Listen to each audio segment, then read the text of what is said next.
જય સૂર્યનારાયણ મિત્રો, મકર સંક્રાંતિના વિડીયોમાં આપ સૌનું હાર્દિક સ્વાગત છે। તો મિત્રો, 14 જાન્યુઆરી બુધવારના દિવસે ગાય માતાને આ એક વસ્તુ ખવડાવી દેજો, તમારી દરેક મનોકામના પૂર્ણ થશે। મિત્રો, આપણે આ વિડીયોમાં જાણીશું કે 14 જાન્યુઆરી બુધવારે મકર સંક્રાંતિના દિવસે શેનું દાન કરવું જોઈએ અને ગાયને એવી કઈ વસ્તુ ખવડાવવી જોઈએ જેનાથી આપણી તમામ પ્રકારની ઈચ્છાઓ પૂર્ણ થાય। તો મિત્રો, મકર સંક્રાંતિ પર કરવામાં આવેલ દાન વ્યક્તિને મહાન પુણ્ય અપાવે છે। તો મિત્રો, આજે આ વિડીયોમાં અમે તમારી સાથે વિશેષ માહિતી લઈને આવ્યા છીએ, જે જાણ્યા પછી તમને ખબર પડશે કે મકર સંક્રાંતિ પર કઈ વસ્તુઓનું દાન કરવાથી આપણને ઘણું બધું પુણ્ય મળે છે। તો વિડીયોના અંત સુધી જોડાયેલા રહો અને જાણો કે મકર સંક્રાંતિ પર કઈ વસ્તુઓનું દાન કરવાથી સુખ અને સમૃદ્ધિ વધે છે। મિત્રો, મકર સંક્રાંતિના આ દિવસે જો તમે આ વસ્તુઓનું દાન કરશો તો તમારા જીવનમાં ક્યારેય પૈસાની કમી નહીં આવે। મકર સંક્રાંતિના શુભ અવસર પર દેશભરમાં મેળાઓ અને ધાર્મિક કાર્યક્રમોનું આયોજન કરવામાં આવે છે। હરિદ્વાર, પ્રયાગ, કાશી વગેરે જેવા દેશના મુખ્ય તીર્થ સ્થળો પર લોકો સ્નાન કરે છે અને પ્રાર્થના કરે છે તથા દાનનું વિશેષ મહત્વ છે। આ દિવસે સૂર્યનો ઉદય થાય છે અને આ દિવસને મકર સંક્રાંતિ તરીકે ઉજવવામાં આવે છે। મિત્રો, આ દિવસે સૂર્યને ભગવાન વિષ્ણુની પૂજા સાથે તમામ દેવી દેવતાઓની પણ પૂજા કરવામાં આવે છે। 14 જાન્યુઆરી મકર સંક્રાંતિ ઉત્તરાયણના આનંદને ચિહ્નિત કરવા માટે ઉજવવામાં આવે છે। ઉત્તર દિશામાં દેવતાઓનો વાસ હોવાથી ધાર્મિક માન્યતા છે અને લોકો દક્ષિણ દિશામાં રહે છે। મકર સંક્રાંતિના દિવસથી એટલે કે 14 જાન્યુઆરીએ સૂર્ય ઉત્તરાયણ બને છે, તેથી આ દિવસનું ઘણું ધાર્મિક મહત્વ છે અને આ દિવસે દાન આપવાનો રિવાજ પણ છે। મકર સંક્રાંતિના દિવસે કરવામાં આવેલું દાન અનેક જન્મોનું સૌભાગ્ય લાવે છે। મિત્રો, પૂજા અને દાન સંબંધિત તમામ કાર્યોને પૂર્ણ કરતી વખતે જો તમે કેટલીક વસ્તુઓને મુખ્યમાં સામેલ કરો છો તો તે ખૂબ જ શુભ છે। આ દાનથી સારી ગતિ અને પરિણામ પણ પ્રાપ્ત થાય છે। સ્નાન કર્યા પછી દેવતાઓનું સ્મરણ કરવું જોઈએ અને પછી દાન કરવું જોઈએ। આ દિવસે વિવિધ પ્રકારના દાન કરવામાં આવે છે, તેથી દરેક વ્યક્તિએ પુણ્ય મેળવવા માટે આ તકનો લાભ લેવો જોઈએ। મિત્રો, શાસ્ત્રોમાં દાનનો મહિમા વિસ્તૃતપણે જણાવવામાં આવ્યો છે। તો ચાલો આપણે જાણીએ કે મકર સંક્રાંતિ પર કઈ વસ્તુઓનું દાન કરવું તમારા માટે ખૂબ જ શુભ રહે છે। જીવનના દરેક ક્ષેત્રમાં સફળતા અને સમૃદ્ધિ વૃદ્ધિ થશે। તો ચાલો જાણીએ। નંબર 1, મકર સંક્રાંતિ પર ગોળનું દાન કરવું। મિત્રો, ગોળથી બનાવેલ વસ્તુઓનું દાન કરવું ખૂબ જ શુભ માનવામાં આવે છે। તેઓ સૂર્ય સાથે સંબંધિત માનવામાં આવે છે અને આ દિવસે ગોળનું દાન કરવું શુભ માનવામાં આવે છે। સૂર્યના શુભ ફળની પ્રાપ્તિ થાય છે, જીવનમાં મધુરતા વધે છે અને સંબંધોમાં અંતર પણ સમાપ્ત થાય છે। સમયસર ગોળનું દાન કરવાથી માન સન્માન મળે છે, વ્યક્તિને સમાજમાં કીર્તિ અને યશ મળે છે। ગોળનું દાન કરવાથી જીવનમાં રહેલી નકારાત્મક અસરો પણ દૂર થાય છે। હિન્દુ ધર્મમાં તમામ શુભ કાર્યોમાં મીઠાઈને ખૂબ જ મહત્વ આપવામાં આવ્યું છે, તેથી કોઈ પણ શુભ કાર્ય કરતા પહેલા શરૂઆતથી જ મીઠાઈઓ ચડાવવામાં આવે છે, તેથી ગોળનું દાન કરવું આવશ્યક છે। નંબર 2, તલનું દાન કરો। મિત્રો, મકર સંક્રાંતિના દિવસે તલનું દાન કરવાથી પુણ્ય મળે છે। મકર સંક્રાંતિને તિલ સંક્રાંતિ પણ કહેવામાં આવે છે, તેથી મકર સંક્રાંતિના દિવસે તલનું દાન કરવાથી સૌભાગ્ય પ્રાપ્ત થાય છે, શુભ ફળ પ્રાપ્ત થાય છે અને તમારા કાર્યોમાં પવિત્રતા પ્રવર્તે છે। મકર સંક્રાંતિ પર તલનું દાન પણ ખૂબ જ મહત્વપૂર્ણ છે, કારણ કે તે પ્રકૃતિનું સંતુલન પણ દર્શાવે છે। દાન દ્વારા આધ્યાત્મિક ક્ષેત્રે પ્રગતિ થાય છે, જીવનમાં કોઈપણ પ્રકારના ઋણમાંથી મુક્ત થવાનું ગૌરવ પ્રાપ્ત થાય છે। આ દિવસે તલનું દાન કરવાનું મહત્વ તે દિવસો કરતાં 10 ગણું વધારે છે। જો તમે મકર સંક્રાંતિ સિવાય અન્ય કોઈ દિવસે તલનું દાન ન કરો તો આ દિવસે તલનું દાન કરવાનું મહત્વ વધુ છે। જો તમે તલનું દાન કરો છો તો તમને પુણ્ય મળે છે, પરંતુ મકર સંક્રાંતિ પર આ પુણ્ય 10 ગણું વધી જાય છે। દાન ક્યારેય વ્યર્થ જતું નથી। મકર સંક્રાંતિના દિવસે બ્રાહ્મણોને તલથી બનેલી વસ્તુઓનું દાન કરવું એ ખૂબ જ શુભ માનવામાં આવે છે। એવું કહેવાય છે કે શનિદેવે પોતાના પિતા સૂર્યદેવની પૂજા માટે કાળા તલનો ઉપયોગ કર્યો હતો। તેનાથી પ્રસન્ન થઈને સૂર્યદેવે તેમને વરદાન આપ્યું કે જ્યારે પણ તેઓ મકર રાશિમાં આવશે ત્યારે તેમની આ તલથી પૂજા કરવામાં આવશે અને તલનું દાન કરવાથી જ તે પ્રસન્ન થશે। આ દિવસે ભગવાન સૂર્યની પૂજા ફક્ત તલથી કરવી જોઈએ અને તલનું જ દાન કરવું જોઈએ। આ દિવસે તલનું દાન કરવાથી શનિદોષ પણ દૂર થાય છે। નંબર 3, મકર સંક્રાંતિ પર કપડાનું દાન કરવું જોઈએ। મિત્રો, મકર સંક્રાંતિના દિવસે વસ્ત્રોનું દાન કરવાથી વ્યક્તિના પરિવારની સંપત્તિમાં વધારો થાય છે. જો આ દિવસે લાલ રંગના કપડાનું દાન કરવામાં આવે તો સમૃદ્ધિની સાથે ધનની પણ પ્રાપ્તિ થાય છે. આ દાન કરીને વ્યક્તિના જીવનની મુશ્કેલીઓ દૂર થાય છે. આ દાન વ્યક્તિને જીવનના દરેક સંકટમાંથી બચાવે છે. આ દાન કરવાથી વ્યક્તિ પોતાના ભવિષ્યને સંવારી શકે છે.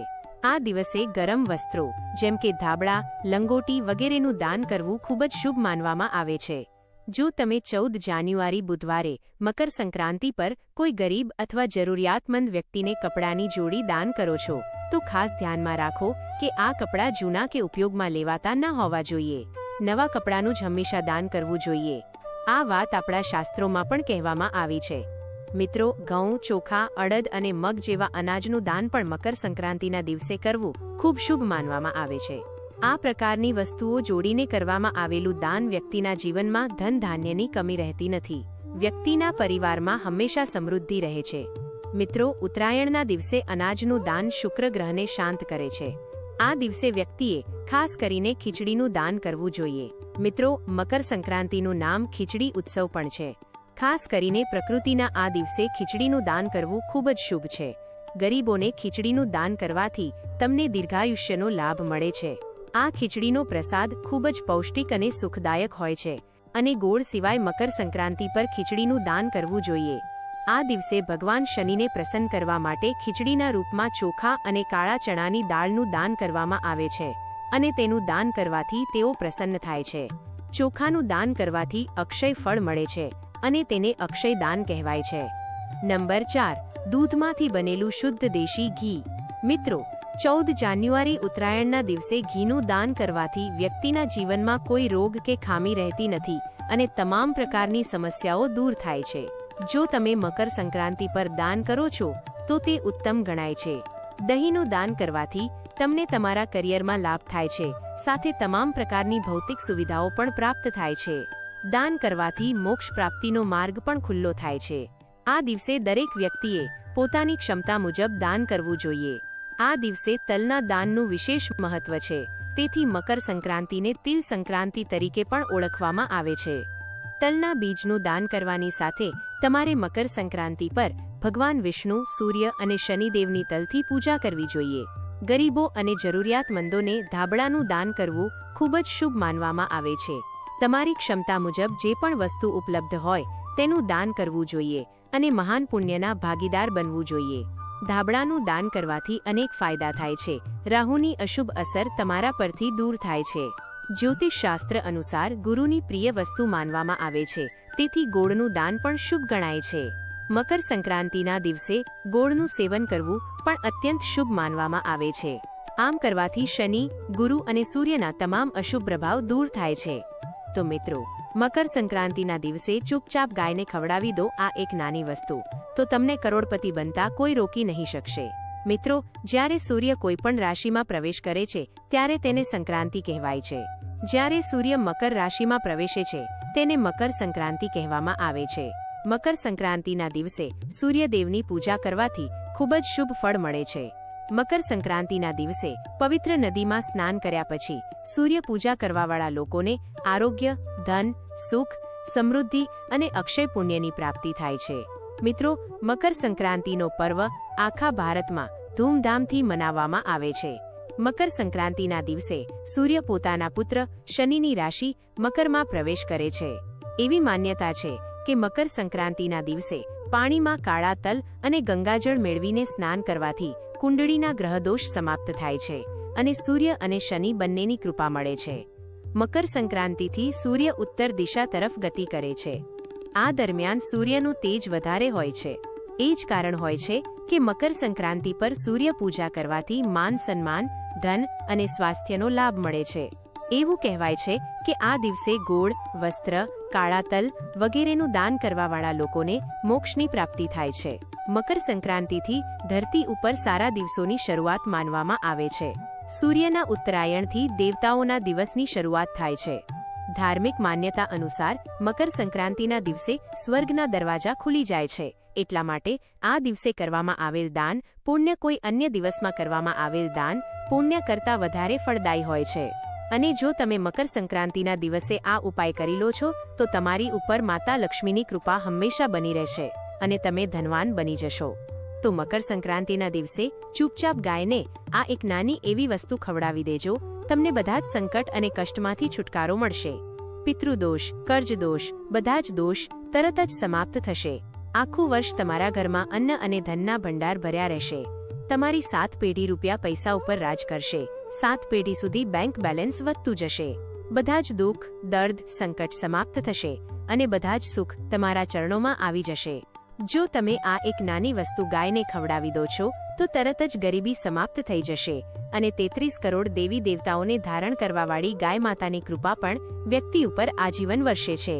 વ્યક્તિના ઘરમાં ક્યારે પણ અન્ન, ધન અને વસ્ત્રની કમી નથી થતી. તો તમારા ફાયદા માટે આ વિડીયોને અંત સુધી જરૂર સાંભળજો. આ વિડીયોમાં તમને ગાયથી જોડાયેલ એવા ઉપાય વિશે જણાવવામાં આવશે જેને કરવાથી તમારા જીવનમાં જે પણ દુઃખ, દર્દ, કષ્ટ, સંકટ છે કે સફળ થવામાં કોઈ અડચણ આવતી હોય તે બધું જ દૂર થઈ જશે. તમારી આર્થિક સ્થિતિ પ્રબળ થઈ જશે. આ દિવસે તીર્થ સ્નાન કરવાનું ખૂબ જ મહત્વ છે.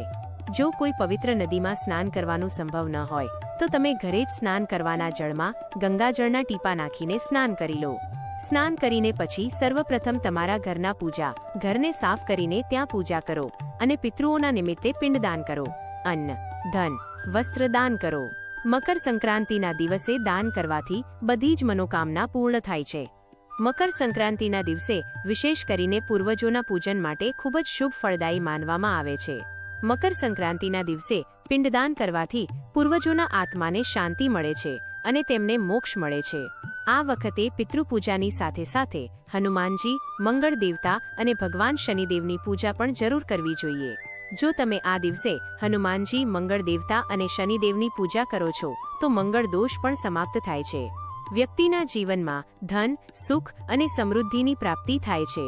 વ્યક્તિની સમસ્ત મનોકામના પૂર્ણ થાય છે. અને સાથે જ મકર સંક્રાંતિના દિવસે તમારે એક ઉપાય તો જરૂર કરવો જ જોઈએ. તે ઉપાય જણાવતા પહેલા તમને એક બીજો ઉપાય જણાવી દઉં. આ ઉપાય જરૂર કરો. તેના માટે સાંજના સમયે પીપળાના વૃક્ષ નીચે તમારે લોટનો એક ચૌમુખી દીવડો બનાવવાનો છે. એમાં સરસવનું તેલ ભરવાનું છે અને કલાવાની એટલે કે નાડાછડીની વાટ લગાવવાની છે અને વચ્ચે 2 આખા લવિંગ પણ નાખી દો. પછી જુઓ તમારા જીવનમાં કેવો ચમત્કાર થાય છે. સાંજના સમયે તેને પ્રગટાવીને છોડી દો. મનોકામના માનીને દીવો પ્રગટાવો. 21 દિવસની અંદર તમારી મનોકામના પૂરી ના થાય તો કહેજો. આ ખૂબ જ પ્રભાવશાળી ઉપાય છે. આ ઉપાય તમને ખૂબ જ લાભ આપશે. તો હવે જાણીએ ગાયથી જોડાયેલા કયા ઉપાય છે જે તમારે આ દિવસે કરવા જોઈએ અને જેને કરવાથી વ્યક્તિને 7 પેઢી સુધી બેંક બેલેન્સની કોઈ કમી નથી થતી અને તમામ દુઃખ, દર્દ, કષ્ટ, સંકટ દૂર થઈ જાય છે અને બધા સુખ વ્યક્તિના ચરણોમાં આવી જાય છે. વ્યક્તિના જીવનમાં કોઈ પણ પ્રકારની કમી નથી રહેતી. તો કયા ઉપાય છે તે ધ્યાનથી સાંભળજો. મિત્રો, આ ખૂબ જ પ્રભાવશાળી અને ચમત્કારી ઉપાય છે જે તમારી કિસ્મતને ચમકાવી દેશે. સનાતન પરંપરામાં ગાય, ગંગા અને ગાયત્રીનું ખૂબ જ ધાર્મિક મહત્વ છે. મિત્રો, એવી માન્યતા છે કે ગાય માતાના શરીર ઉપર 33 કરોડ દેવી દેવતાઓનો વાસ હોય છે. ગાય માતાની પૂજા કરવાવાળા જાતક ઉપર આ બધા જ દેવી દેવતાઓની કૃપા વરસે છે.